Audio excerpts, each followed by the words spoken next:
Okay, so welcome everybody. Welcome in HQ, welcome from the country offices, those which have joined us so far. As you know, this Interact is dedicated, we're going to have two segments. The first is going to be dedicated to the GSS action plan, and very much related to that is the talent management framework and the news from our HR about what they're developing. The second segment instead will be on IFAD 2.0, which I hope you've heard about. And we're going to have some feedback from the AVPs on the EB retreat, which spoke specifically about the IFAD 2.0. And then also we have some feedback on IFAD's decision to go to UNAP. So before we start, or as part of the procedures, I'd like to ask Stefan, he would come up and make some opening remarks. Thank you, Stefan. Thank you, Ruth. Good afternoon, colleagues. Really just a few words, because first I wanted to take the opportunity we are together to spare a thought for some of our colleagues, and you know that unfortunately some of them passed away. Some of them are going through very difficult times. So you have been demonstrating and showing not only concern but care and support, and this is very important. So thank you for that. Thank you for continuing supporting them, and also to be close to families when appropriate, because that really matters. So just wanted to say that, and to turn the floor to you, Ruth, and to the panel. Just maybe a quick word for the purpose of today, and on the GSS part, on the Global Staff Survey. You know that we are following up the survey itself. So to be clear that today is really an open discussion. Do not hesitate to engage openly, because of course we have been working a lot. We want to propose a kind of action plan for giving some directions and to inform you about the feedback we received and how we built on. But of course at this stage it is still a preliminary draft action plan, so it is to be fine-tuned, it is to be refined, improved. So this is an opportunity to continue to engage and to feed the process. Thank you very much. Thank you. Thank you, Stefan. So we're going to go into this first segment of the Interact event, and I'd like to welcome our panelists. So we have the HR team, so Pierre, Sayun and Brigitte, and then Ed from our CDI team. So I'm going to ask some questions, and we're going to have some slides to explain a little bit about the responses, and then we're going to open up into a questions and answers from all of you. So my first question, Ed, we'll start with you. So we know the survey on the priorities for the 2018 GSS action plan was completed at the end of April. So how is the work progressing in terms of the identification of the priorities for the action plan? Thank you.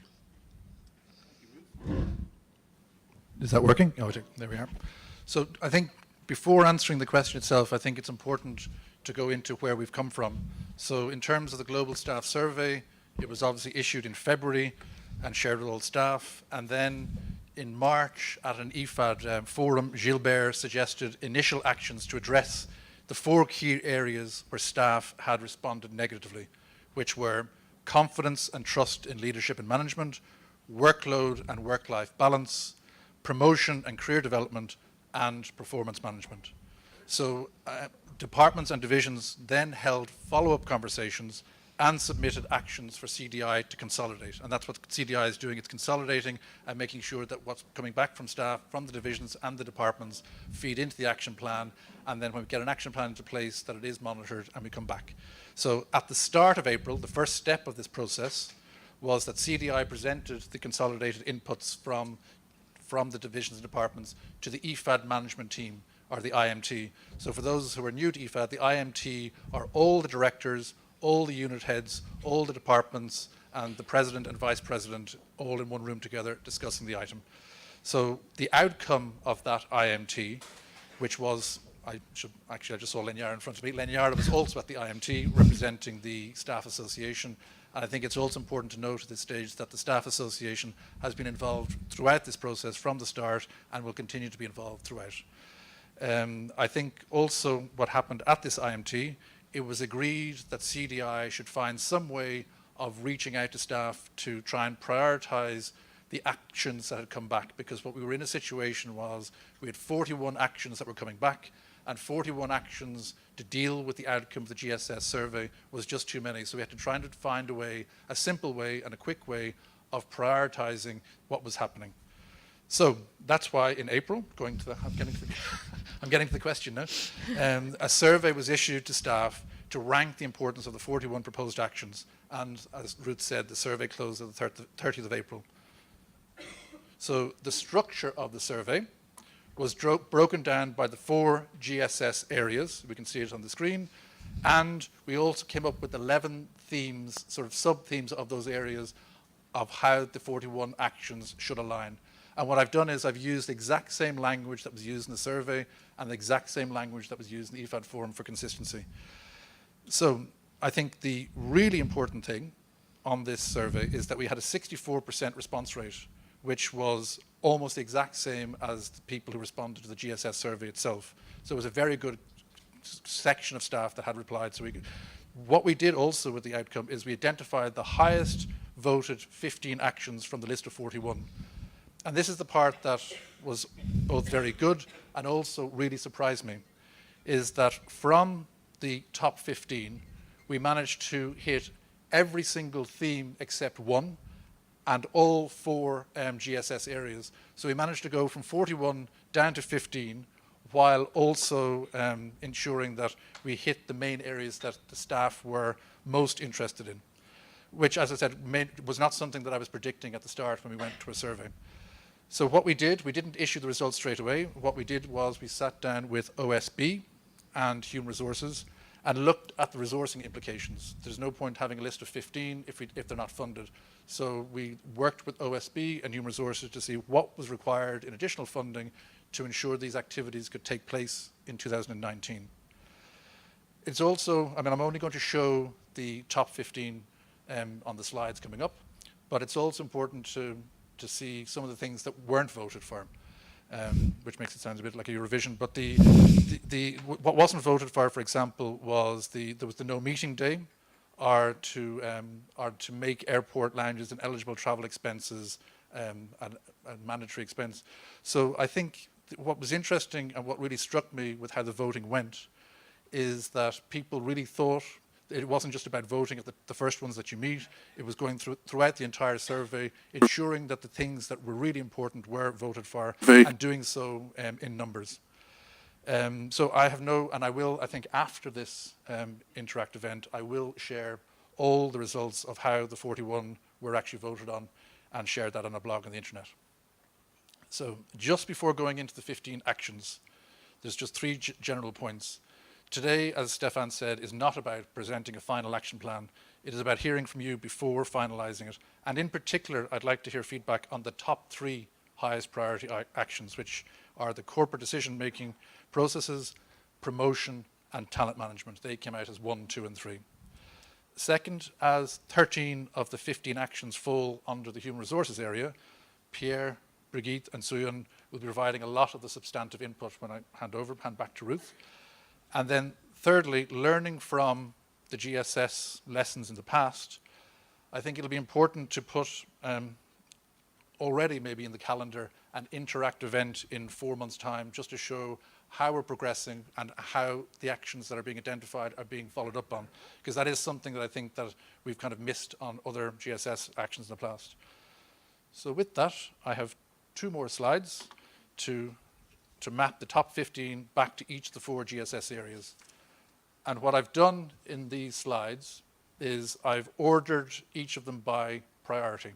So the highest priority action is, and I got a score of 4.71, I remember that, is ensuring key corporate decisions are communicated clearly and in a timely manner. And to be quite honest, this is a really complicated one to follow up on, because there is no silver bullet solution for this one, as it encompasses several different elements. Some of the things that we and I have been grappling with in defining tangible sub-actions are, how do we distinguish between executive decisions that have to be taken from creating a perception of unclear decision making? Also, how do we improve the way staff input into corporate decisions, and possibly even more importantly from this action and how it's worded, how to improve the aligned cascade of the corporate decision throughout the organization once they're made on a timely basis. And then a third element that I'm sort of grappling with in terms of getting actions in this and looking for feedback is, what is the right balance between the request and demand for information and what actually should be shared? Because there are things that are, even for example, private or personal and shouldn't be shared, even if there's a demand for it. So these are three areas that I'm still sort of trying to come to terms with, but I think the end result will be coming up with definitive sub-actions on this. And I think one of the areas that I think is working well in terms of input into, staff input into processes was the recent delegation of authority working group, and then I think even the staff survey itself, the follow-up survey on the actions and prioritizing. I also saw, and I'm not sure if it's going to be fully rolled out, but I also saw in terms of the cascade a good example, which was the EMC minutes, and not the most recent ones, but the ones before, actually attached the documentation that went to the EMC, which was actually very interesting and added more weight to what rather than the minutes, which are obviously very to the point.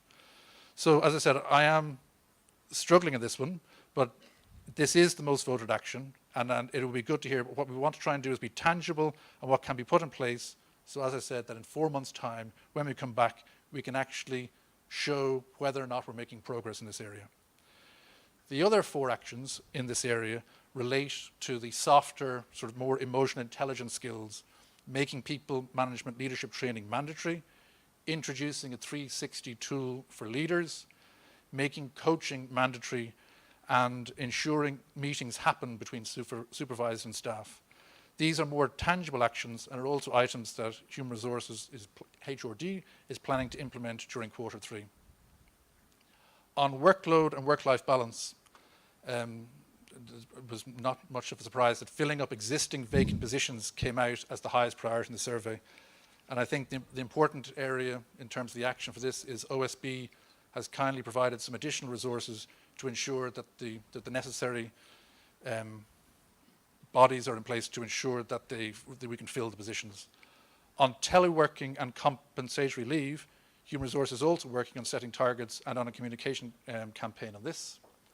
And then on the business process review, what we're doing in CDI is we're doing a tender process at the moment to identify external experts to work with business owners on streamlining corporate support processes. The review of the processes will start next week. We have a cross-functional panel, and the plan is to get somebody in for July, and then by the end of December to come up with a set of recommendations and implement them in areas that we've already identified that need to be looked at.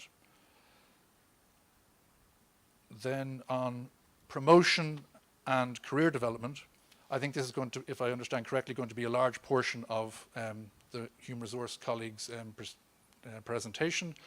But one of the key points in this slide is promotion policy, as I said before, and Human Resource strategy for career development and talent management came out as second and third across the entire survey, as well as, in addition to ensuring lessons learned are fed into regular reassignment. The Human Resource colleagues will speak about all of these later. The last item then is the staff exchange program.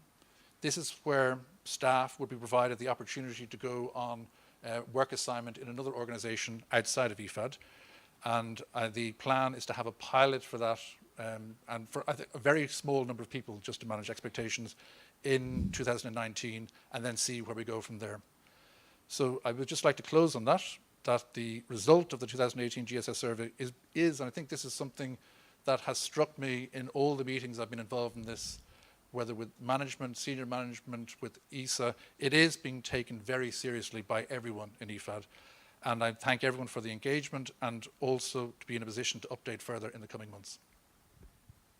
So thank you, Ed, for giving that feedback, and I hope you're thinking of all the questions to be asked very shortly. But in the meantime, I wanted to hand over to Pierre and ask the obvious question, which is, what is the link between the implementation of the GSS action plan and the integrated talent approach which you're rolling out? Thank you very much, Ruth, and thank you, Ed, as well. Good afternoon, everyone. Of course, there's a link.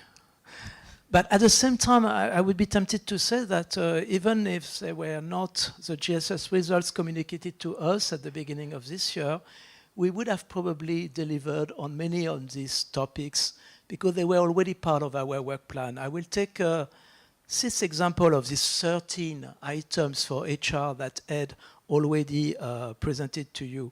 The coaching support mandatory for directors. All EMC members get a coach. It's mandatory. And all directors already is provided with the possibility of a coach if they want. I have one, for instance. Second element, I'm taking this example, but I could actually take more. But the second example, the pilot compensatory time off. It started before we got the GSS result. It's something which is ongoing, something we are actually very careful to see the results in a few months to go back to the EMC. Third example, the comprehensive promotion policy. It is something we had in mind from the moment when we have put people on a higher level position as a result of the reassignment. We knew that we would have to tackle the idea of a promotion. So maybe we could also add to that a merit-based promotion. This is what we are doing, but that was already in our work plan.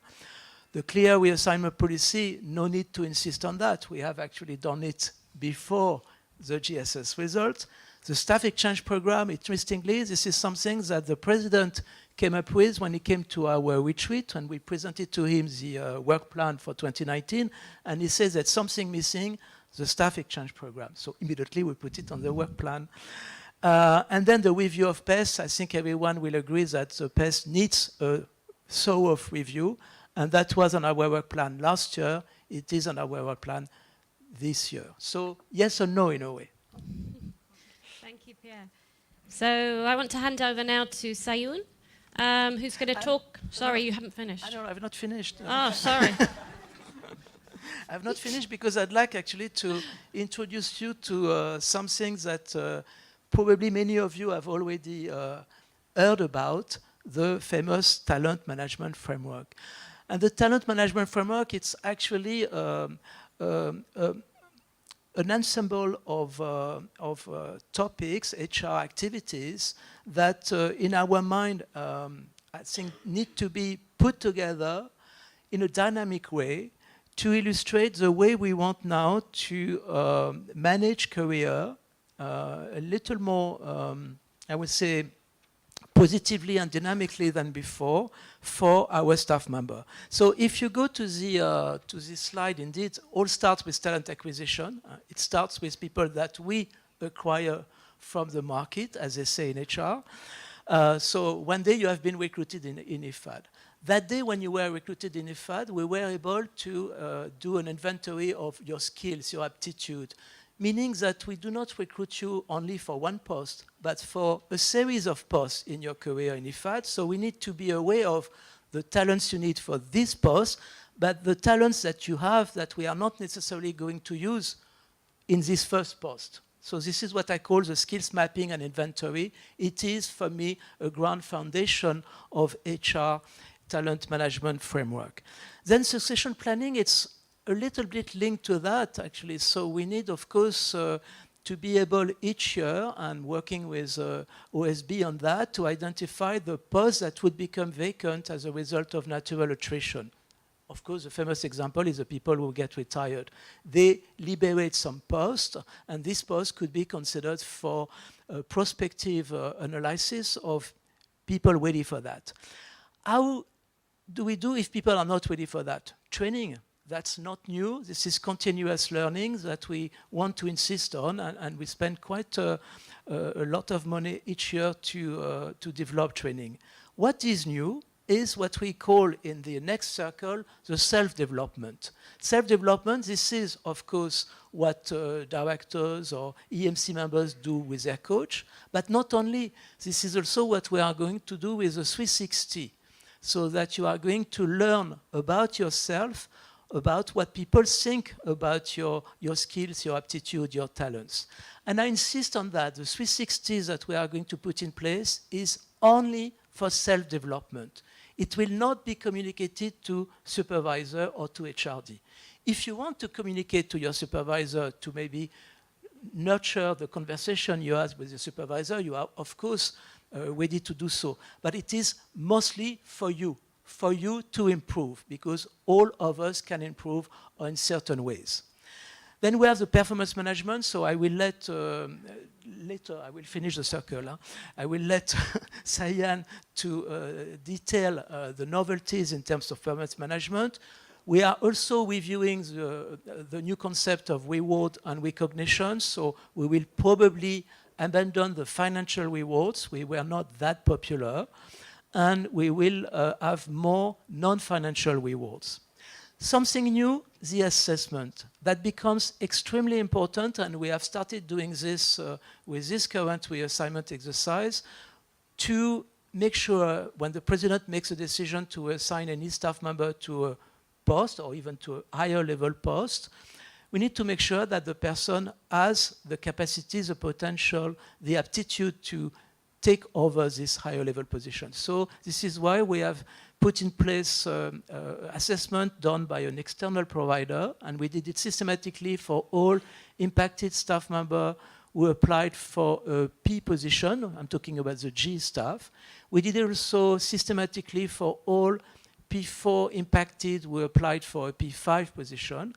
And probably in the course of the development of the framework, we are going to do it systematically for all.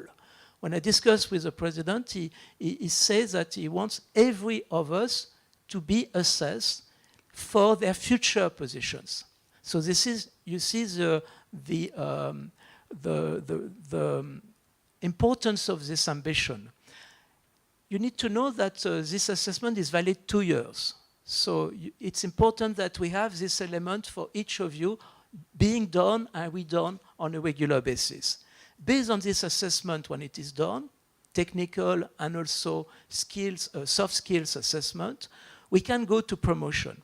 Brigitte later will tell you how we want also to do promotion in the near future, and how we are going to add merit-based promotion to the fact that we have today, which is when you are on a high-level position or when you compete for a high-level position, if you are successful, you get the level of the post. But we have also another way to present to you, which is a merit-based promotion. That's something that was particularly put forward by our discussion with EXA. So they insisted on that, and we listened to them. Promotion, mobility, nothing new. I would be tempted, even though our push for mobility is only 18 months old, sorry.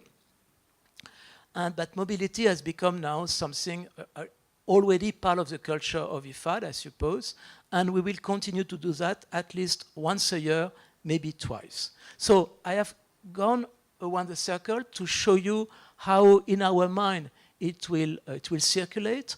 Let me tell you that we have discussed quite a lot on which circle should come first, but in a way you can actually enter the circle at any time and actually, of course, sometimes go directly to another circle. So it's not necessarily too strict a sequence.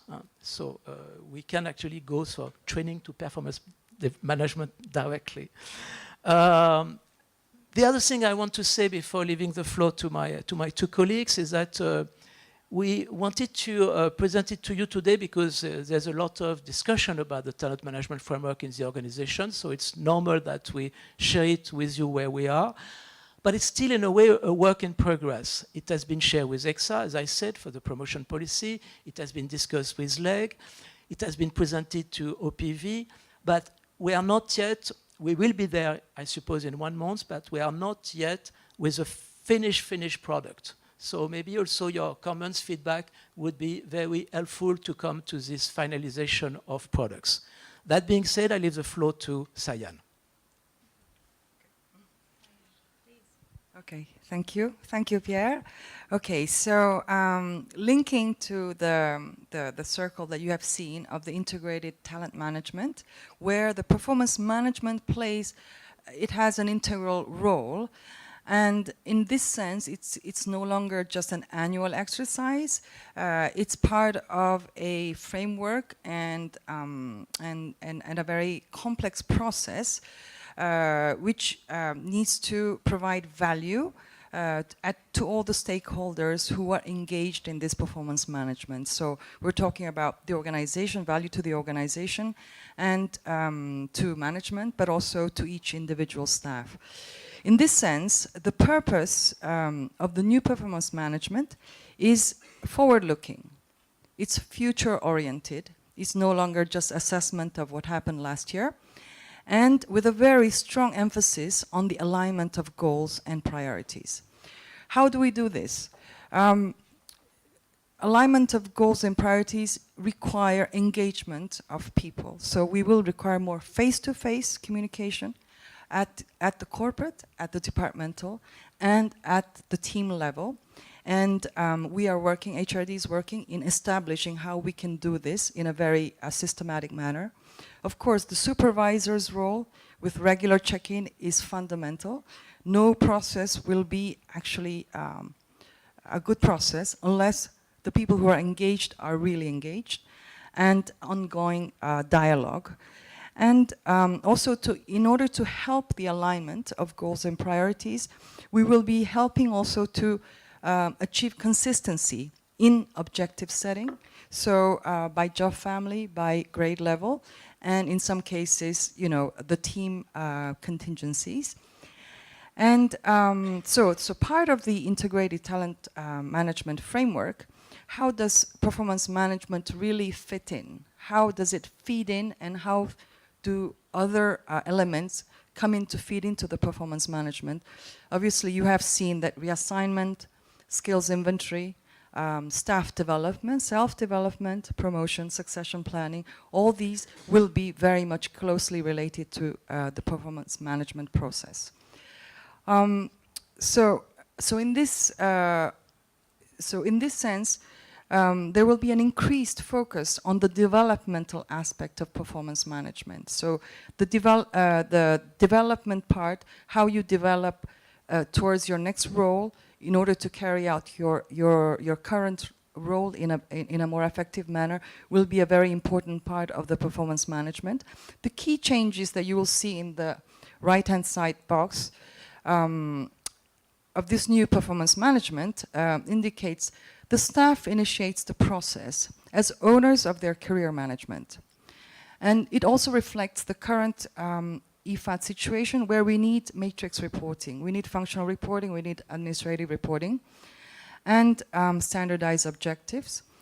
With respect to the ratings, where a lot of discussion took place, and many aspects were reviewed and studied, we will be converging towards a 3-scale descriptive rating for each performance objective, which will roll up to a comprehensive rating, and which will also help us kind of assign a rating in a more objective and kind of weighted manner.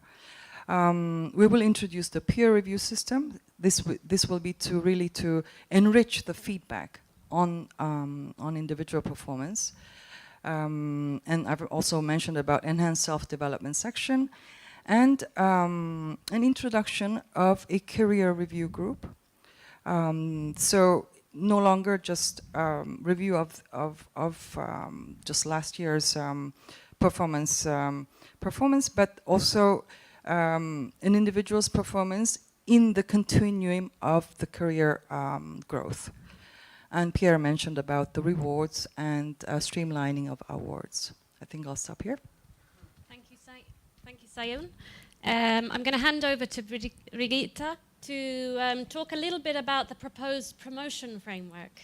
So thank you, Brigitte. Thank you so much. As Sayun was mentioning, the career review group will be newly introduced, And really, as part of the performance review cycle, it will review the departmental talent pipeline, which may also include discussions on the staff members' skill profiles, corporate and individual training needs, and also maybe exchange or development assignments, and also proposals for merit-based promotions. This means that staff members in any category may be proposed by the directors, of course, in consultation with supervisors and department heads, through a substantial proposal, which may include also an assessment. What is important to highlight is that the number of positions for merit-based promotions are determined taking into account factors such as vacant positions or also estimated attrition. Promotion is, as Sayan was saying, and also Pierre, promotion is an element of IFAD's integrated approach to talent management, and is part of staff members' career development. And the idea is to have a robust promotion process at two levels. The first level would be the review of the career review group, and the second level would be the talent management review panel. And the talent management review panel, as you can see on the screen, would be supposed to carry out a holistic review, including two exercises. Namely, one would be the reassignment exercise. This means the panel would review staff members who are due for reassignment. The second one, the merit-based promotions, they would review vetted staff members who are considered for promotions. And for a promotion to take place, a suitable vacant position at a higher level would need to be identified to assign the staff member to. And of course, following this holistic review, the panel would move ahead with its recommendation for decision to the president. That's an overall overview, but as Pierre already said, this is also still work in progress. Thank you very much to the HR team. And also Ed before that. So what I'm going to do now is open up for questions. And just before the questions, a very warm welcome to the President. So thank you for joining us. So can I ask first for questions from the country offices? Country offices, I don't know if you've got any questions. Can we bring them up on the screen, please? At the end. No question. There we go. Thank you. So we've got 4 country offices, I think, currently connected. So we've got Egypt, Sudan, Cameroon, and Peru. So welcome. Do you have any questions?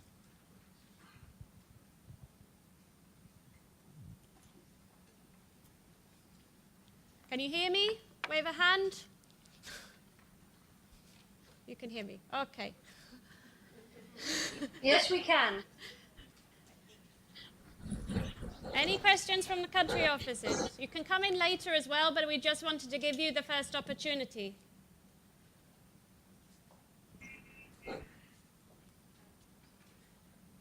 Later, thanks. Okay, so let me ask around. We should have some mics somewhere. Any questions here around the room? Who's going to break the ice? Pierre? No, you're not allowed to ask questions.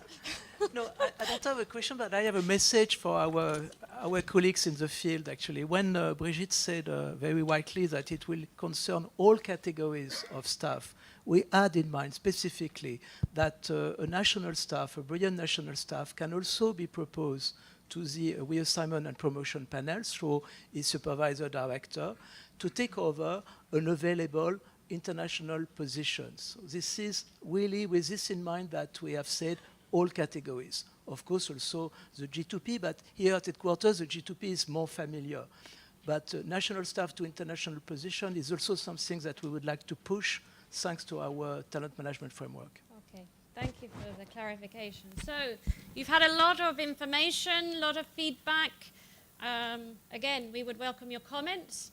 If you're not feeling like giving comments in front of everybody, we would welcome as well, just drop a line to the relevant people. No, there's lots of people.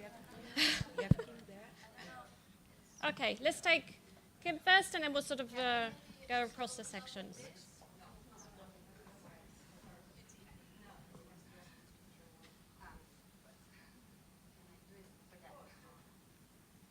So there's lots of hands, so can I ask you to sort of keep it to very succinct and to the point? Thank you. Hello? Okay. Yeah, Hi. okay. We're done. So I have two questions. First of all, thank you so much for the initiative. I see you really put a lot of effort in this, so this is really, really encouraging. I really, really thank all of you for that. I'm a little bit nervous to speak in public, so I'm going to hold the mic like this. The first question is to Ed. Sorry, Ed, for that. But regarding the business process review, I didn't quite get, is the idea to hire like an external consultant or company to do this? That's a question which I need an answer immediately, because then I have a follow-up question. Okay, I didn't. So the simple answer is yes. Okay, An external company. I like simple answers. In that case, I was wondering, why is that needed? You can also come and speak to us. We can tell you things that are not working very clearly. That's one of the things I wanted to mention, because we have been in various occasions asked to review business processes, etc. And I don't think that got very much further. So we have lists ready for that if needed. And then the second question is, I believe, to HRD. It's regarding the skills mapping. I didn't quite get, was that also for existing staff, and how can we map our skills or start mapping it? Thank you very much. Okay, so can I take some more questions? And then maybe some of them are sort of very, very much linked. So I saw some hands over here. Please. I'll take over, if Sorry? I may. Candy was first, thank you. My name is Narina, and I am Knowledge Management Officer in the Near East, North Africa, and Europe Division. And I have a question, and apart from, like Kim said, thanking you for all these very exciting initiatives and the opportunities that are coming up, I'm also very, very excited about the talent management framework that you were presenting. And with regards to that, I was wondering whether you are proposing to align mobility with talent management, and if so, are we moving beyond the traditional succession planning? In other words, are we looking about fostering the creation of an adaptive and agile workforce, and to which extent are you thinking along those lines? That's it for me. Okay, let me take Candy next. Thank you. Thank you, Ruth. Thank you for the presentations. Just a quick question relating to the promotion policy. Do I need to stand up? Yes, I didn't really understand how that works in practical terms. So if you could just elaborate a little bit more, Brigitte, on the merit-based promotion. So if I'm regarded as being able to, if I'm able to work at a higher level and therefore be promoted, how would I do that? How would that happen in reality? It didn't really come out in the presentation. Okay. Maybe we can take a round of answers and then we'll go out for the questions again. So over to you first, Ed. Thank you. Thank you, Kim. So in relation to the business process review and why the need for an external supplier, I mean, I think the first most important thing is that whoever comes on board to do this will be working very closely with the relevant divisions and departments. And having been an ex-consultant myself, the knowledge always exists in-house. So the consultant isn't going to come with a solution. The solutions will be coming from what is heard.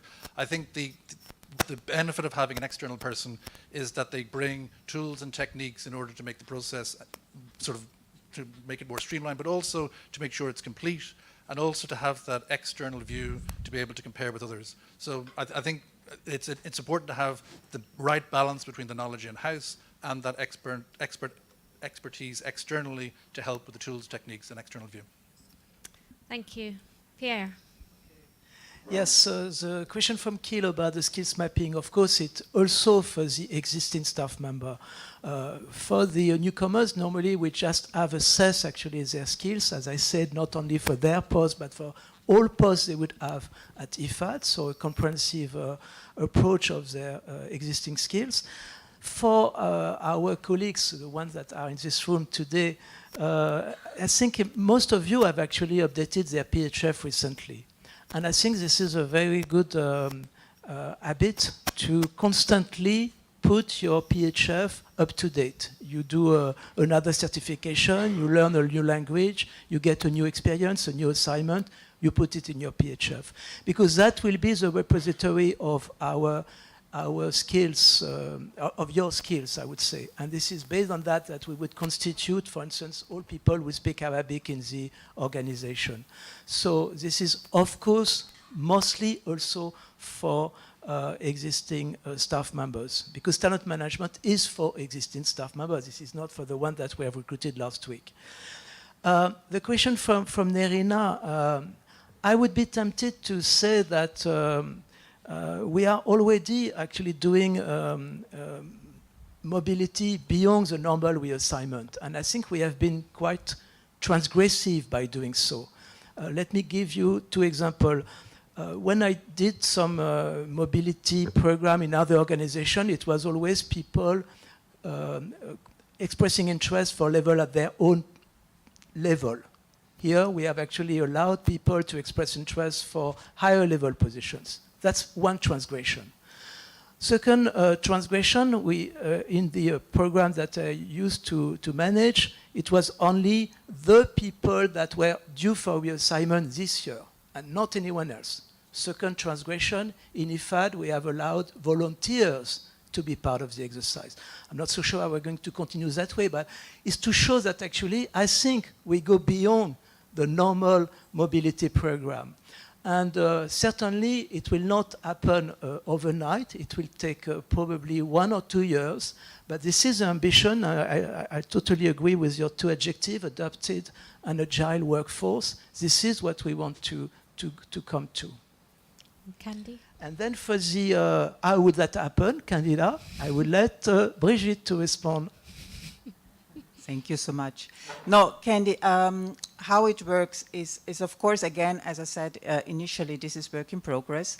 But the idea is that, again, staff members are proposed by the directors for merit-based promotion. This would be discussed then during the career review group, which is newly introduced. And then further, a second-level review would be placed during the talent management review, in the talent management review panel. And also there, the staff member who is proposed for promotion would have the opportunity to list, for instance, one position at a higher grade level. And, but the most important thing is that the promotion, of course, can only take place if a suitable, higher graded position would be identified by the panel to which the staff member considered for promotion could be assigned to. One additional element, I think, is the assessment. Yeah, I want to say, yeah. This is essential, that actually to allow the panel to make the best recommendation and the president to make the best decision, everyone proposed for a merit-based promotion will be thoroughly and seriously assessed. If I can just complement what Brigitte was saying, I believe we should start by saying that the beginning of the promotion exercise is for budget to come up and let us clearly know how many posts are available, meaning that higher level that are free that we can promote to. So from that, you know exactly. So it's not like one-to-one that we're going to mark to market, as the finance people will say. So once we determine that, okay, we have 50 posts, 10 P4, 10 G6, et cetera, then you start looking at people that are sitting on the highest post. Then you always have some number left. Then you go to the promotion panel with the assessment, et cetera, et cetera. Thank you. Thank you. Let me take another round of questions. I think we had Dave and then Henrik, and then we'll see others. Dave? Thanks very much, and thank you for the presentation. I have two quick questions related to performance management. I see you're talking about peer review. I don't know if this is another expression for the 360, so if you could maybe elaborate what you mean by peer review, and is it only for certain grades upwards, etc. And then the other question is, I see that you're talking about having 3 ratings for objectives, so it would appear you've abandoned the idea of abolishing the rating system. So if there's going to be 3 ratings, I'm presuming it's satisfactory, non-satisfactory, and above satisfactory. So I'm just wondering, what are the consequences for the first and the last? In other words, to people who are not performing and people overperforming, are you still keeping a limit of how many people can be recognised for strong performance? Thank you. Thank you. Henrik? Thank you. It's a bit related to the previous question, so I really welcome the idea of the 360 assessment. Pierre, I think this question is for you. But I saw in the slide that Ed showed that it was for senior leaders, but I think you alluded to other staff, so if you can just confirm that it's for maybe all levels, and could be interesting perhaps if it could be included also assessors outside of the organization, especially for our partners in the field, like governments or development partners, to broaden the assessment. Thank you. Okay, can we have one more question and then we can get some answers? Any more volunteers? Over there.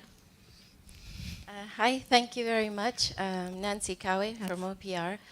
And you mentioned that we will have these assessments that will be valid for 2 years. And I was wondering, what about the appointable roster that we also have, where you have a full recruitment process and then somebody ends up on the roster which is valid for 18 months. Where does the appointable roster fit within this framework? Okay. Pierre, maybe we can take this round of questions and then open up for some.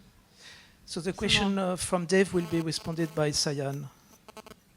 Okay, so the question on peer review and versus 360. They are similar, they have similarities, but it's not the same. And how we will actually introduce 360 as a pilot today at IFAD will be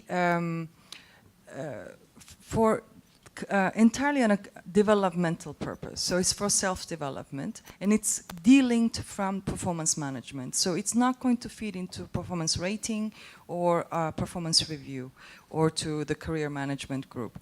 It is to really enable those who are being reviewed 360 degrees to really have a good picture of where to start their self-development. Peer review, slightly different. It's a multi-rater feedback, but it is linked to performance management. And it is really to enrich the feedback that you can get on how you're doing. And so it could include, for example, your client, for example, HR business partner, the client department.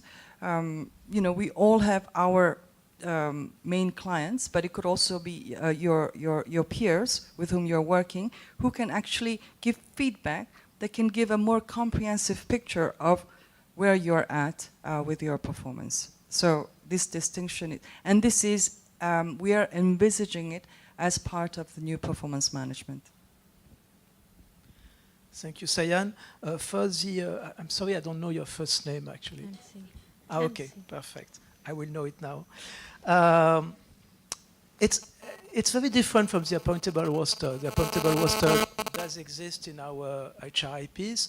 It is not very much used, to be honest. And I have seen since I arrived, a little more than 3 years ago, I think a couple of people who have been placed on position after they had been first entered into the appointable roster. So it is not so much used. This is why we need to have something else. But the assessment is also different in the sense that it doesn't only determine you whether you are okay or not for a higher level position. It will actually help you to identify your strengths and also your areas for development. So it's a little bit broader than yes or no, you can get a P4. So I think this is why I think it is much richer, and it also allows much more, I would say, mobility to another job family, while the appointable roster, it's usually within the job family for the same exact job. So it's very limited. This assessment that we are thinking of actually are probably much broader and more effective at the end.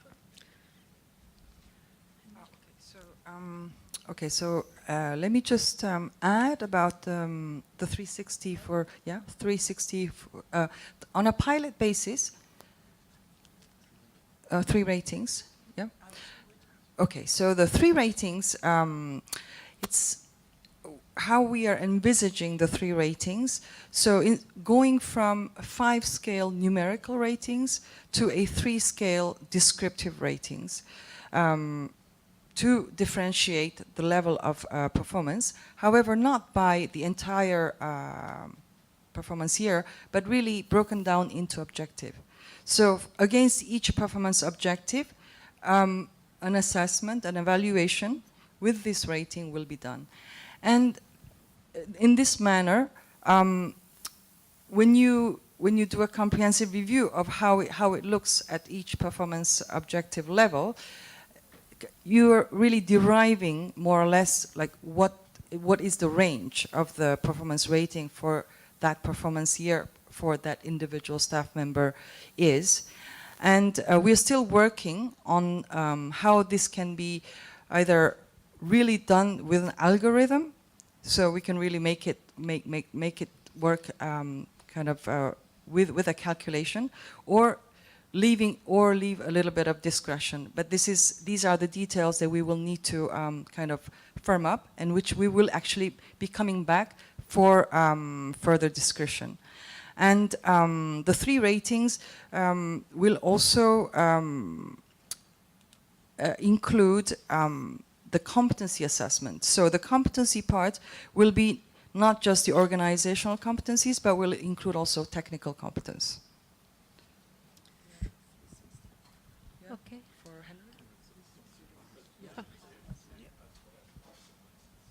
What's the consequences of moving from 5 to 3? Honestly, I don't have the impression that we will be moving from 5 to 3, because today we are using only a 3 weighting scales. Nobody got 1, and 3, 4, 5 get a 2. So we are using 3, 4, 5. So it's more going from 4 scales, 4 weighting scales to 3 weighting scales. And this is what exists in most UN organizations. Actually, either you do your job quite well, you do it exceptionally well, or you have performance issues. I think basically you have 3 categories of staff member, and unfortunately the last category is least represented. Yeah, a question I think Henrik said for the 360.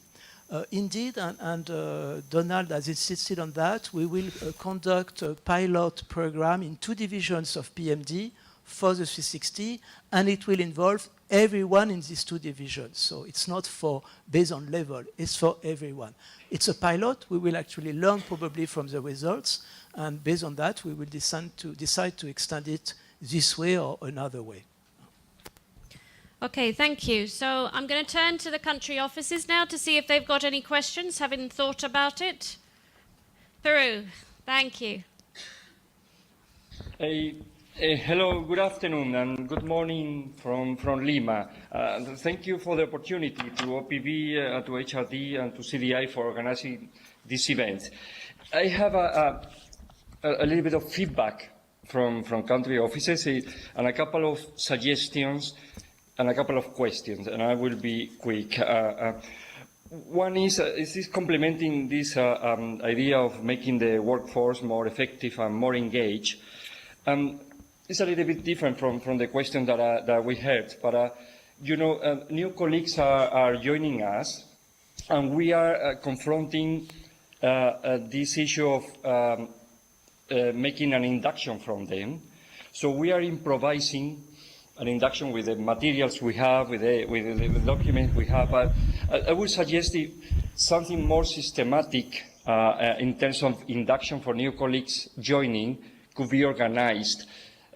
We don't need to send them to Rome, but it can be like a package, like a document, so that we can, from here, provide this to them. The second suggestion I have, also to make people more engaged, this is complementing perhaps this idea of the peer review, is more than the coaching that you were suggesting. It's perhaps scaling up this system for mentoring that I know has been in place, especially for female staff.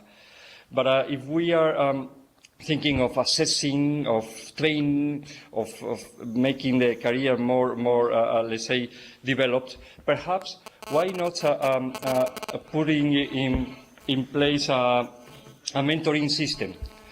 And then there is a noise. And then I have two questions, more for my colleagues that are coming all the time. The first is something that Pierre already referred to, but if you can elaborate a little bit more, is how national officers can be promoted or can move from the countries where they are to an international career. So you, Pierre, can please elaborate a little bit more. The second related to that is how a general staff, whether general staff in the country office can also go to the professional category. So can you please elaborate a little bit more? And finally, a quick question on this new talent management framework and new PET system that you referred to, when is this going to be in place? Thank you. Thank you. So let me take a couple of questions. I saw two mics over here. So let me take these questions, and then we'll have some answers. So Bob and then Rania. Okay, thank you very much. Thank you for the presentation and the good answers coming. With a focus on having a nimble workforce and being very responsive and adaptive, I can see that the delegation, I can see that with handling personnel, the closer you are to the people that are being assessed, the better, more effective that's going to be. And I was just wanted to raise a point that with the new groups that are being created, I'd encourage that we kind of delegate to the extent possible to have a review group that's closer to those grade levels. And I think also in terms of delegation, we somehow got to link it to being dynamic with the metrics. So we went through with OPEX, we went through a very big exercise in looking at metrics. And portfolios change dynamically, and the nature of our workforce moves from being a metric on paper to being humans with language skills, with various attributes that mean that we need to respond, or we should be responding, I think, dynamically. So I'd very much like to see a delegation also in terms of the structure, so we can react quickly with delegated authority, and then align that side with the human aspect. Thank you. Anya? Thank you. Just two questions for Ed.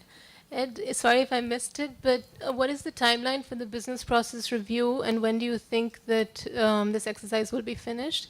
And the second one is, to what extent will this build on the reviews that were done prior to the organizational realignment?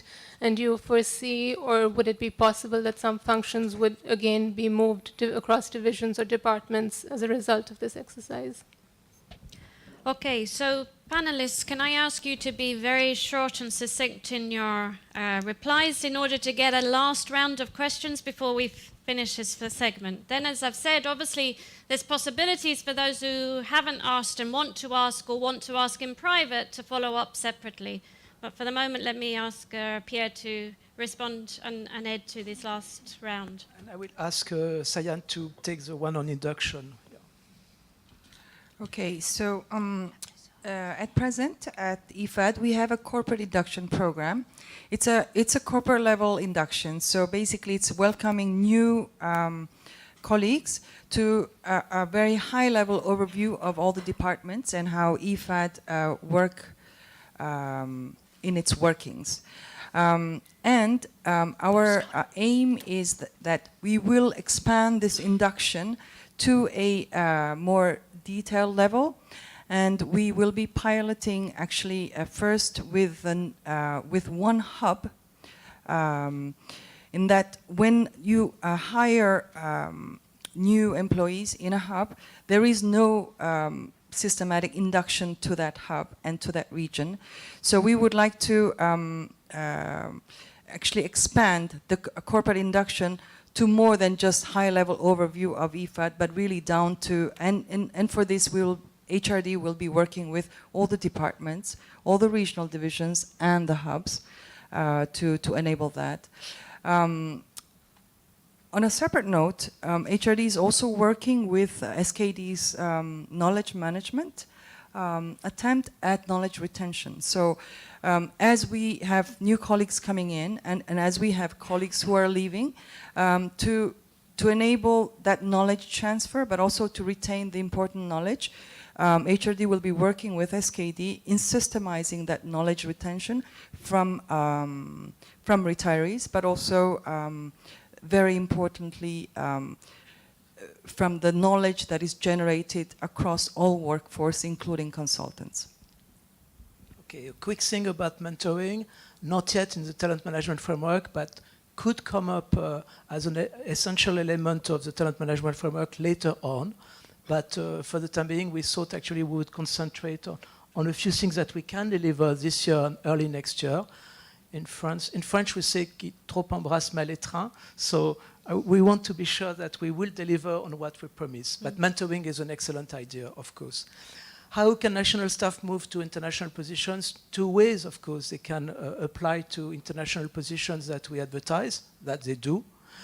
And they can now also volunteer for the reassignment exercise, precisely as Brigitte said, also to enter the pool, or they can be third way, they can be proposed by their director to take over an international position as part, again, of the recommendation of the reassignment and promotion panel. So 3 ways for them to move up in the organization. And for your information, we have 4 national staff that are currently assessed as part of the current reassignment to take over international positions. So this is something that happens. It's not only an idea.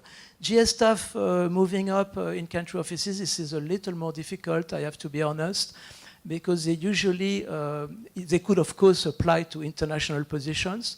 It's more rare that actually they would get international position, but the G2P technically also exists for them.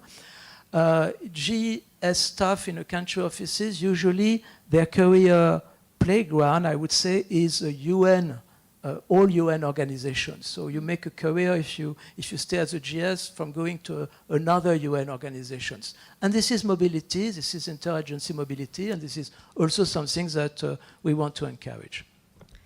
Thank you, Pierre. Ed? Thank you. Bob talked about 2 different types of delegation, and I'll talk about the second one, which is, I'd summarize, having dynamics in relation to metrics.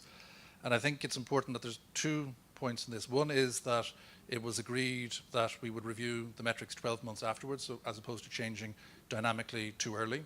And that is something that's coming out in the lessons learned missions that we're doing, that this needs to be reviewed at the end of 2019.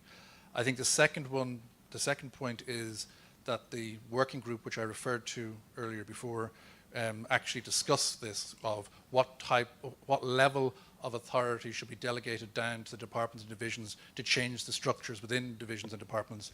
And where we came out in the proposal that's going to be discussed at the informal seminar of the Executive Board this Friday is that the Gilbert has authority for the organogram, the departments and the divisions, and then it's a matter of trying to get some scope to the departments and divisions where there is no change of metrics.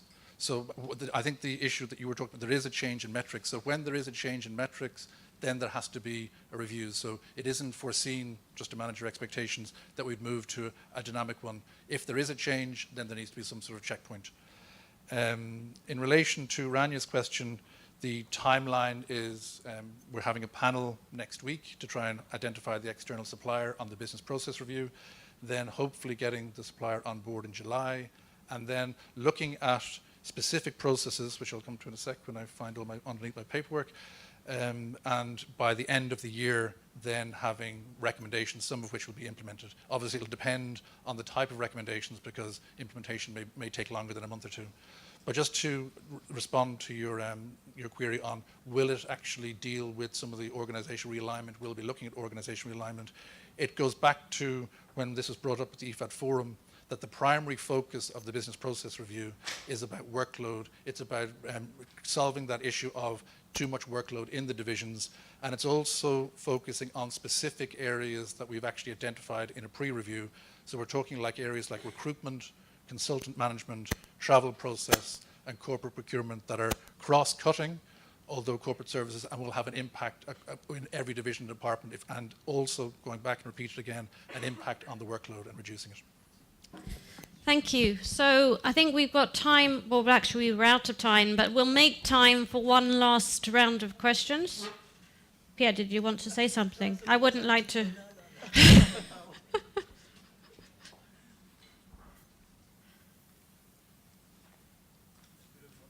No questions. Absolutely. The president's jumping just before passing the floor now, allowed. There are two things very seriously I would like to ask HR and the PMD SKD. This issue about the induction program for hubs, and it seems to me that this is maybe something that we can consider as lesson learned from the hub implementation. I think they are settling down quicker than we can respond. So that had to be some kind of focus on this. The second point, Pierre, I believe there might be, I don't know, there may be even some legal issues, so we need to maybe look at it and come to EMC or OMC, is why a G staff in a country office cannot be G2P. Clearly, I remember vaguely also when I was in UNDP, it was an issue, but I'm not saying that we should or we should not, but I believe we need to have a deeper analysis and come back to EMC on this. Okay, so thank you, Gilbert. We're going to take the last three questions, and then as I said, if you haven't had the chance, there's always a chance separately. So Linyara, and then I think we've got two others in that section, and then we're going to close. But please, can we have maximum 3 minutes for... I'll try. As I represent staff, and I would like first of all to thank the entire team, Mr. President, Stefan, Pierre, and Ed, and all staff who really worked on all these issues, what they presented, and very in a positive spirit. There was a lot of discussion on every item, and we were part of this, and we sometimes disagreed, but we would always find a way to go forward and to come up with, and that's the proposal. But also to staff who reached to us, providing comments and suggestions on how to address, which we communicated. So that's thanks go to all of us, I would say. Just three very quick points. One is the highest rated action on staff survey was about management. And that's where we talked, how do we make it very concrete? But then staff called for responsible leadership. Responsible leadership that takes responsibility, acts on it, be consistent with their actions and their promises, commitments, but also then explains to staff. Explains in clear communication, why is it so? We are so focused, staff, on our own area that sometimes we don't see the broader picture. And this is where managers, every single manager, should come and explain to staff clearly why it is important for the interest of this institution. So that's communication and decision making. That's what staff called for. The second point, after we completed with Ed the staff survey, the priorities, one of the hubs reached to us saying, we feel that field offices are not represented and all the actions are there Rome-based, Rome-centric. For example, the meetings with senior management are taking place only in Rome. So it raised the bell and we started looking at every single action together with CDI and whether they really would represent everyone's opinion. Some of the actions we can of course adapt, and then we will be, as ISA, we will be following up on this. But on the other hand, I am reaching out to staff, to everyone, and it is a pity we only have 4 offices connected today, that please stand up, let your views be known. We cannot know what you think, what your views are, be responsible for your actions. Because some of the things, yes, past promotion will also impact you, and you have to provide your feedback. Otherwise, we would not be able to represent. I'm almost done. The last point is, as it happened before in IFAD, many times we got commitments, we got action plans, but nothing happens. In this time, it is important that implementation follows and there is monitoring, and we will do our part in being engaged with every single department, but it's also up to management, and this is the commitment we are looking for. Please make it happen. Thank you. Thank you. So, questions over here? Yeah, I have two questions. Two Okay. questions, one of which just for clarification. One is we mentioned that there will be coaching for directors. And my question was whether these coaches will be identified internally or they'll be external. And if they're external, then what's the process of identifying them? Then the second one is about the promotion of staff. And how this is going to, the balance we are going to have between promoting internally and hiring externally, and whether we are going to maybe give the first chance to the internal candidates first before advertising externally. Thank you. I have a last question, which is Atsuko. Okay, And thank then you, we're Ruth. gonna close. I won't take too much time. I just wanted to understand the composition of the career review panel and the talent management review panel that was mentioned, because I was wondering if it's akin to the assignment panel, which was basically comprised of EMC members, i.e. the VIP, AVP level. Of course, AVPs are all VIPs, but AVP level, and directors did not have a chance to be part of the panel. So as a sort of a division director, I was wondering if we would have a chance to be part of that panel. And also, relating the question mentioned about the external versus internal hires for certain specialized positions, I'm particularly thinking of translators who are very specialized skills, people with a specialized skill set, and may not be able to be sourced internally, even with a training, because those people are trained for life to become that type of work. There will be still possibility of having external hire. And that's very crucial for Office of the Secretary. So thank you very much. Thank you. So over to Pierre for a very succinct response. Pierre, thank you. Yeah, coaching, of course, it has to be external, and we have a list of 5-6 coaches, and we have actually proposed to all directors to choose from that list to be a coach. So this is to be external by definition. We have internal coaches, including in HRD, but it's more for specific issues to be resolved. But when it is to accompany you into the development, it's much better to have someone from the outside. Let me tell you that also the EMC has enjoyed the benefit of a coach, the same coach this time, so to make it consistent across the EMC, and we are coming to the end of the process by the end of June, and some AVPs have actually very much enjoyed the benefit of this coach.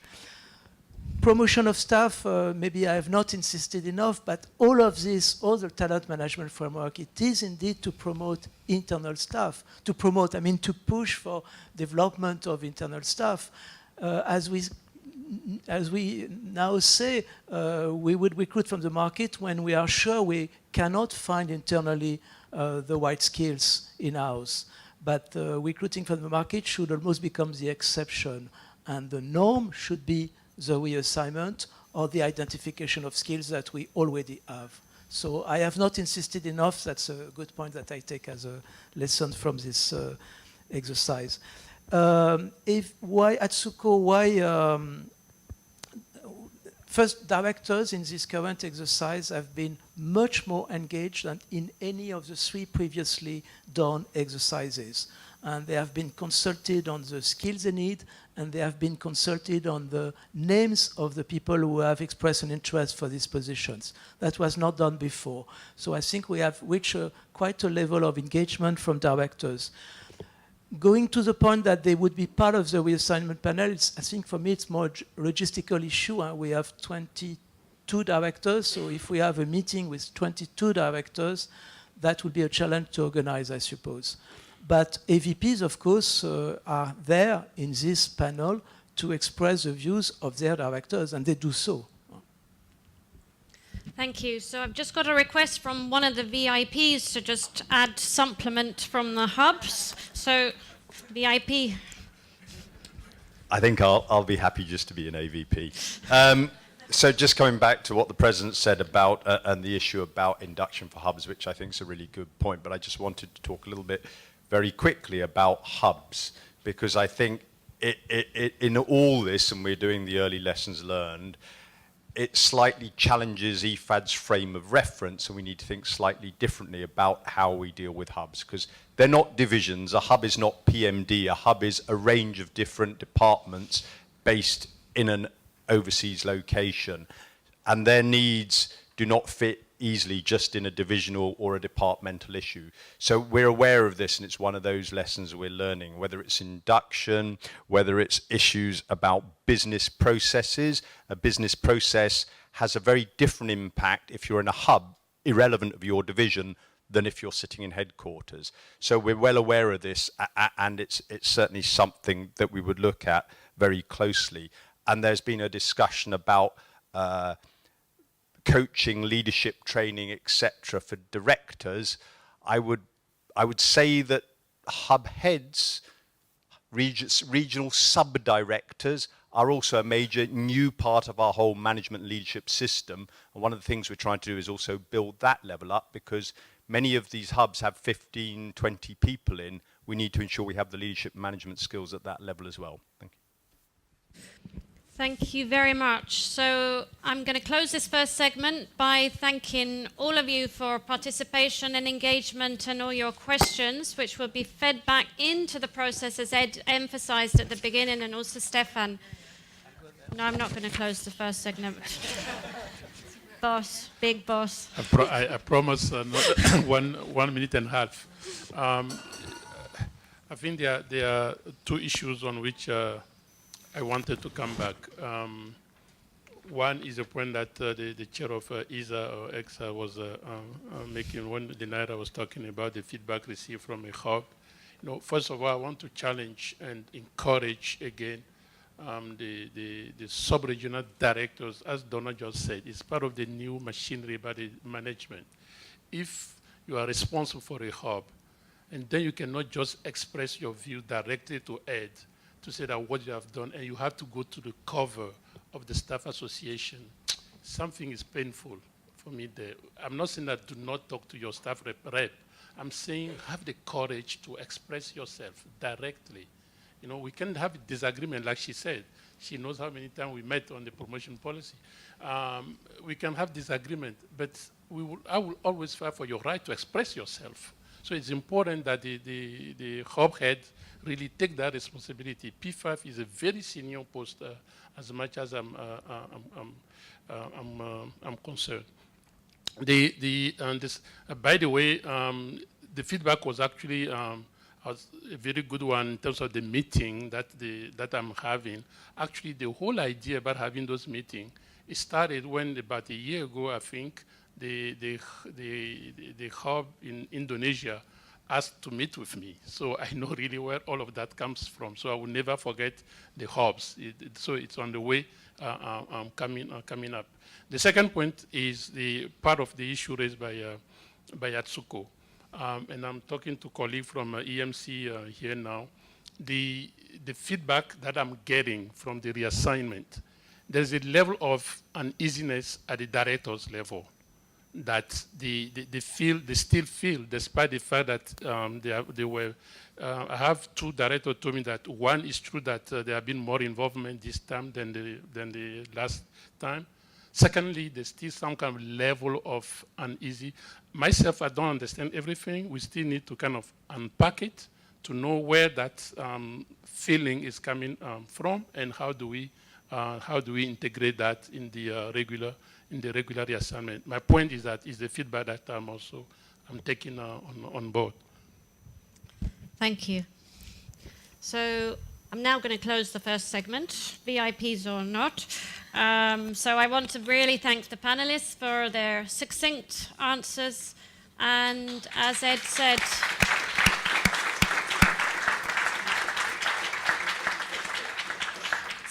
as Ed said, there will be more information posted on the intranet, and do have the opportunity to follow up separately as relevant. So I want to invite now the panelists for the second segment, please, to come up. So Cynthia, Dono, and Alvaro. I'm going to start with Cynthia. So as everybody knows, at the last board, there was a decision for the revised appeal process to change seat.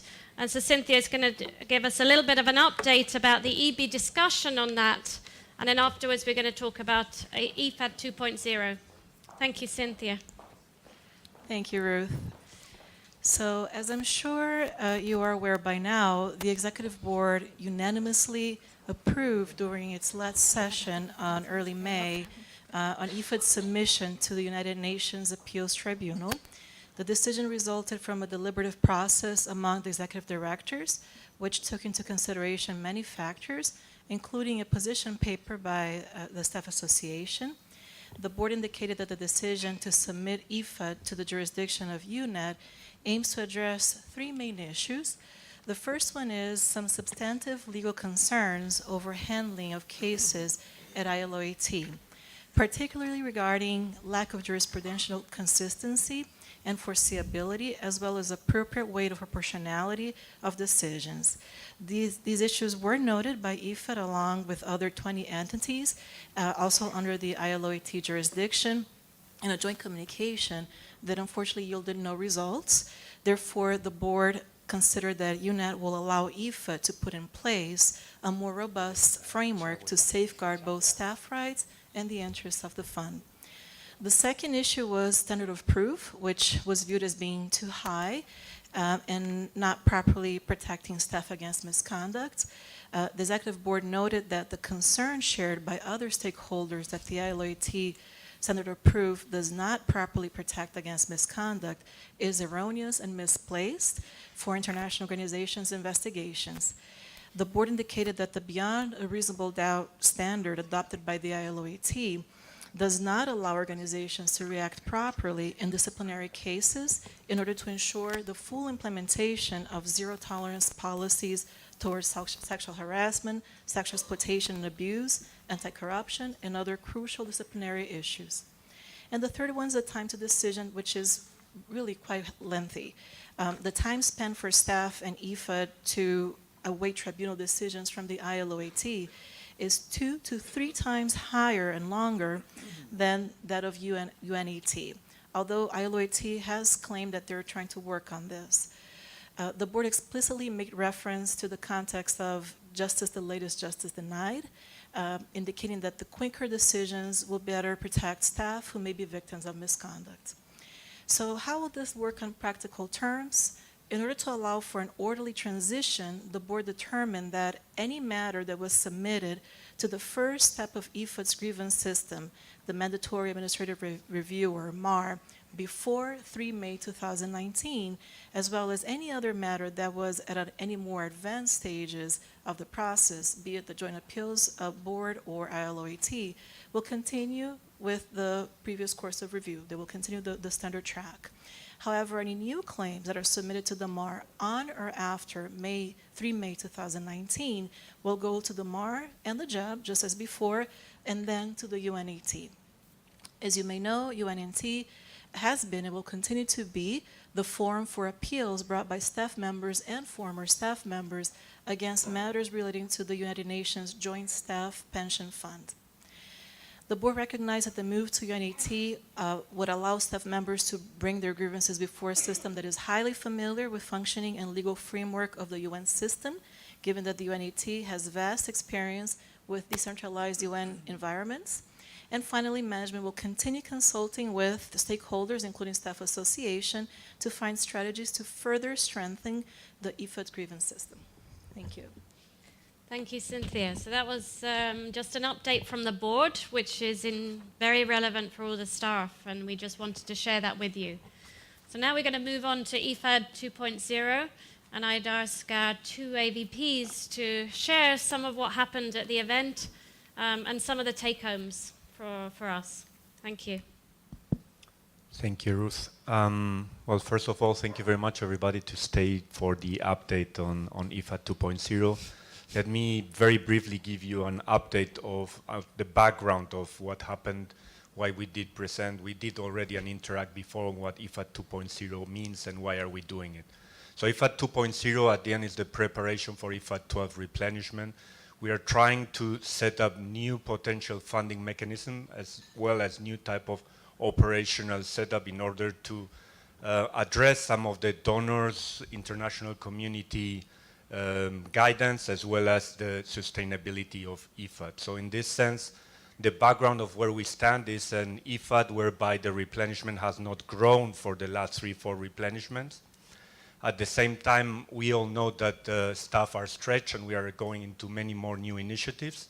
So in that sense, as you are aware also, the budget, we are being asked by the board to have a zero real type of growth budget. So both together to try to expand IFAD, the size, as well as at the same time with the similar budget does not seem to work very well. So in this sense, we are trying to set up a new strategy by which IFAD will grow during the next decade. In the IFAD 2.0, we are talking about the possibility of growing up to 6 or 7 billion. That means up to doubling the size. And this will entail a different, probably, operational aspect as well as financial aspect. So on the operational aspect, I'll let Donald expand further, but just so that you know what we discussed with the executive board. We went up to discussing what's the mission. There's a lot of thought about what's the mission of IFAD, obviously inclusive rural type of development, but not only small farm holders. As you know, we don't only do agriculture, we do finance, we do infrastructure, we do other aspects apart from agriculture. So there was a discussion on how to bring our message outside to the world, to really get the donors' attention in a very competitive world, and to be sure that we are really trying to attract the financing to make all of this possible, including to develop the staff as well as attract new skills in order to expand IFAD. So that's the first thought we had with the board and discussed actually, what's the actual mission, how do we all understand it. It was a very frank and honest discussion. I think we're getting to the tough type of conversations, which is very good. We also discussed governance. We discussed governance from the board point of view, of the committees, of how it's working, what's not working. So that was also capacity needed to really deliver on all of this. We talked about quality. And among the different instruments, just very briefly, as you know, we have a program of loans and grants, what we had been proposing in the IFAD 2.0. And I'm not going to give you a full picture or outcome of what happened because we're still in the process, as I said, in preparation for next year. It will be a private sector window as well as an impact fund. So perhaps on that, I'll pass it on to Donald, and later on I will talk very briefly also on IFAD sustainability, what the DSF, which you might have heard of, is all about, as well as the new debt instruments, credit rating, and so on, very briefly. So, Donald. Thanks, Alvaro. So, two areas. Firstly, there was quite a strong discussion about delivering results and impact, but looking at some of the external challenges and the internal challenges we have on doing it. And Alvaro talked about a few of them, quite a crowded architecture, lot of different organisations going for replenishments next year, but also issues around debt, etc. And also internally, and some of the stuff we've just been talking about in the first section about talent, about skills, and so on. So how do we deliver in that sort of a context? Because I think the board made a very strong push to say, you know, the basis of funding IFAD is to deliver results. So they want to be reassured that with all the activities and the issues going on, we are very focused on delivering results. So we had a good session on that. It was the first time that those of you that work close to me know I go on and on about trying to get the ORMS data clean and accurate, because that tells us what's going on the current portfolio, not on what's happened on the closed portfolio. And we can't change what's finished, but we can change what is happening. So we had a very good discussion. I presented the data from ORMS for the first time. So we had a very good discussion about the good work that's going on the portfolio, but also, you know, that there are a lot of areas we need to improve on. So while I've got the mic, I'll make a quick plug. We're doing all the portfolio reviews for the different regions this week and next week, and the corporate ones next Monday. You're all invited. You don't have to buy a ticket. There's probably refreshments. And so more seriously, you know, there was a really good discussion about, is IFAD able to deliver? And you know, and a sensible discussion that the bottle is half to 3/4 full, but it really needs to be that full or more so that the money that we are guardians of is properly used. And in that context, say, quite a strong discussion about skills, capacity, resources. The other area that really, I think probably for me, the two areas that sort of dominated the discussions was one, what Alvaro talked about, some of the financial architecture issues, and the second one was about some of the other windows or funds that are in IFAD 2.0. At the last Interact, we talked a bit about the Food Security Impact Fund, the private sector window, and this generated an enormous amount of interest.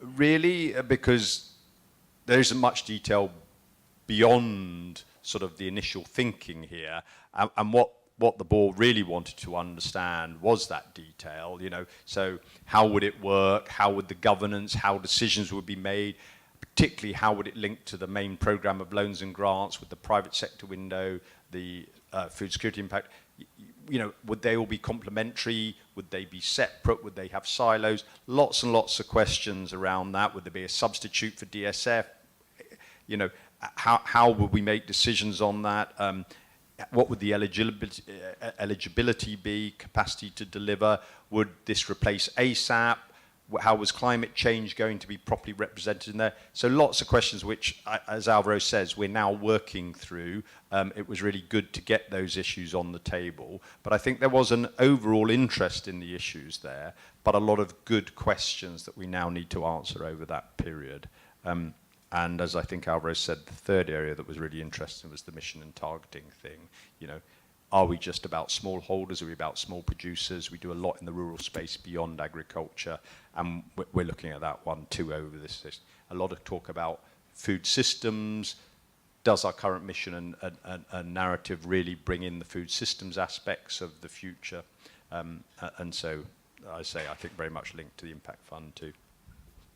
Yeah, perhaps to finalize, I mean, one of the things that it's quite encouraging is that either in the Global Staff Survey from all of you, there's a deep passion for IFAD and our mission, but as well as at the board. So at the board, you could see at certain points when, because of the financial sustainability and some of the aspects of the mechanism, you could see some members saying, you're putting IFAD to the corner, don't go there. So they were also trying somehow to protect IFAD from certain aspects. So you can see that there's this willingness to really come to a point where IFAD can maintain a stronger IFAD. We know what the type of replenishment, official developmental assistance is out there, but we also see these signs of really them wanting to help us, and what we need to provide them is obviously either the results, the mechanisms, the ways, but there's that willingness, which is always very encouraging. Just perhaps to finalize on the sustainability, many of you are aware about what DSF is. DSF is just a way of giving to the very indebted and poor countries a grant. So at the end, it's money that never comes back to IFAD. IFAD since 2007 has given away 2.5 billion that we are expecting members to reimburse.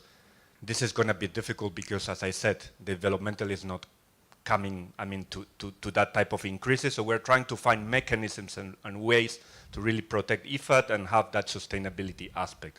It's going to the capitals. It's not only something that happens at IFAD, it happens at other IFIs, but we are a fund, we are not a bank. So we're trying to somehow address that issue. It was raised by IOE already a year ago. It's something that's international community, but we need to find a solution. So we proposed one in June in the executive board. This would have entailed going the replenishment from 1 billion to 2 billion in over 9 years. So clearly that was something that the members thought was too much. So we are coming with other proposals, and they might be different mechanisms, some of them out of the box, but that's what we are trying. And the other aspect, which is also encouraging, is the possibility of really adding debt. Since replenishment and money from the donors is not coming, we're looking into starting a credit rating assessment this last quarter of this year. So we are going to start engaging with the credit rating agencies this June. And then we will see how much debt and at what speed the members agree to get. So that's what's coming from now to the end of the year. An agreement for IFAD 12 of how much debt IFAD can get and at what speed we would be getting that debt. So that's encouraging. There's a lot of technical work. Most of it at the end is a political decision of how much to support and what the risks are. So there's a lot of communication involved. But in general, I would say that the conclusion is that there's very good discussions, tough discussions, because it's not the easiest point given where the replenishment money overall in the community is, but I think it's quite encouraging. So we'll come back, after the September and the December board, probably with more news and more visibility, especially to have these tough discussions before IFAD 12 replenishment happens, which is already next year. Thank you. Thank you. So, Mr. President, can I ask if you'd like to say anything on the second segment before I close?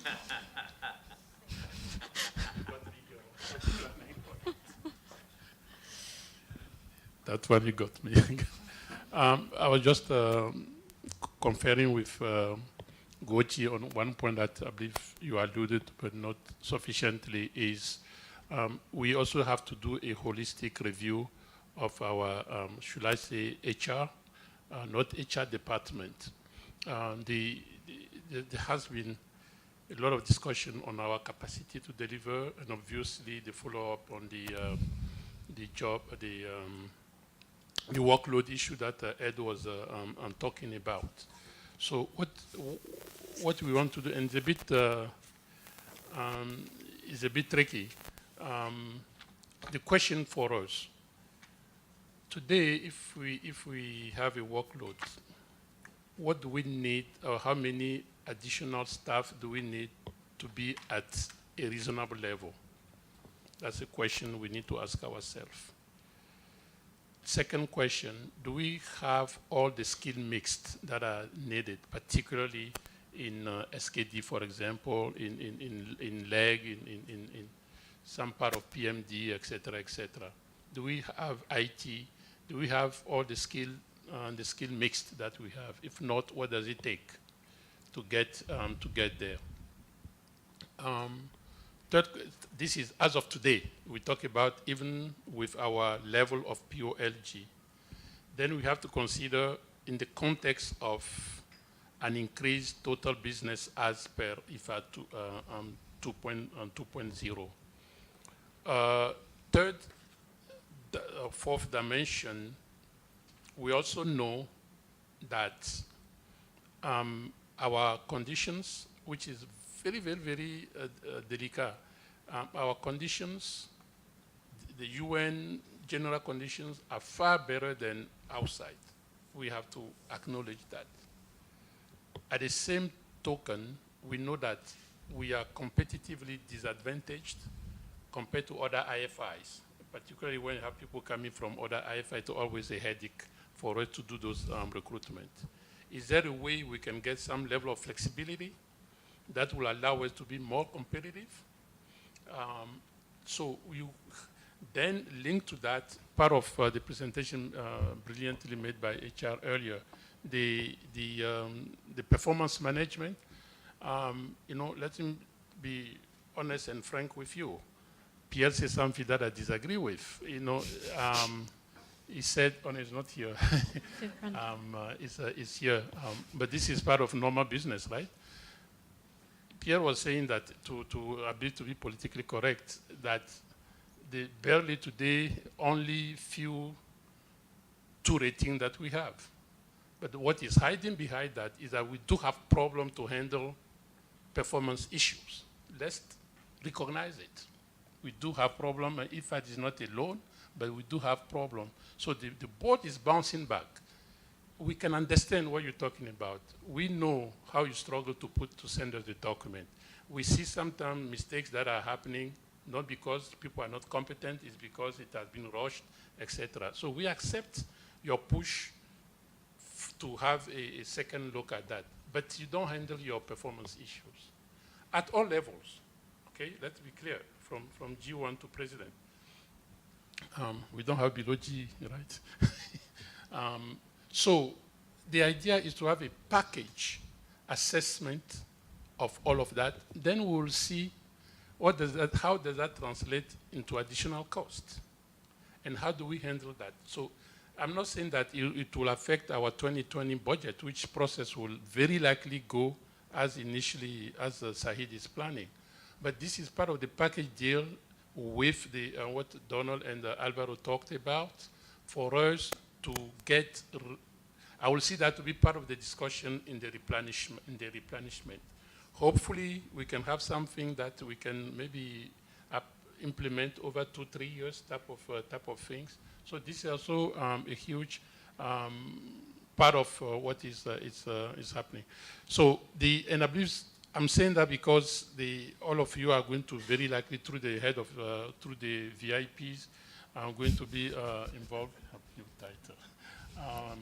Involved in this assessment done. The other thing that I just want to add, our hope is by end of the year to have more or less a de facto understanding with our key players for the replenishment in the direction we want to take. So some of the issues that Alvaro presented, Don and Paul are pushing that to bring to some kind of understanding. So hopefully, yesterday I have a long VC, and we're talking about end of June, and then our colleague from New York prefer 15 July. So of course there's a timing issue. August is a dead month. So we are thinking that maybe somewhere in September or October, hopefully we will advance in a lot of those issues where we can have, is it maybe IMT-alike, to again go through. So one of the outcome, again, starting with, in addition to, I don't know if you mentioned that, Donald, the study on the quality side on that. So that is going to be a big thing for us, because our whole strategy, I believe you know all the direction we're trying to take, but our whole strategy, before you can convince somebody that you can play in Division 1, you need to show that your Division 2 scores are quite very good. So our current level is our delivery. So I want to insist on what Donald presented, that the delivery issue we have right now, or the quality, or the SECAP and all, or what have you, all of those is going to be essential to make sure that we are on top of that, including the ARI and the so forth that are upcoming. So hopefully in October we will have a sense of all the study. There's a demand study. The question is how much, actually you say that you want an impact window, okay, you want a private sector window, but is there a demand for that? So we have to go beyond, we believe, or beyond the example. We want to have a methodic study and done to justify that. What is the potential supply for our private borrowing, apart from KIF-W, but it's not because we have KIF-W and AFD that automatically they're going to repeat it. We need to do some kind of a survey and etc. And beyond those two, what are the other development banks, bilateral development banks that can be part of our source of lending? And there's a series of those studies. That's what Donna was saying, that the good discussion, but there are other things that we need to do. So a lot of unit now is, again, the question that Kim was raising. Some of those you're using the consultant to really bring the external, but the part of the work is going to be done by internal. I realize Paul is on mission, so we will have talked about. There's a series of studies that SKD is also leading to make sure that hopefully that in the coming month those studies will be finalized. Then my hope, putting a bit pressure on FOD, my hope is that for the DSF by September, by around the September board, we will have a solution for the long-term DSF. My hope, I do believe, now we will have the solutions. So he was talking about December to be safe on the safe side. But the other issues, I have to be prudent. Will we agree that in the board we have different kind of level of opinion? You cannot say that the board think this way. Honestly, within the board and within lists, there's not a very clear line by list. What I could say for sure, list B and C, they are in favor of market borrowing, not even private borrowing. They are in favor of IFAD going to market borrowing.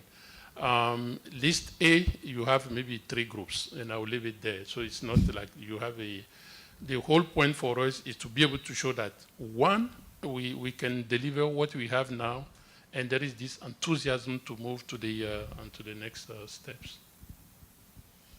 Thank you, Mr. President. So I'm going to wrap up now from the second segment, thanking our panelists.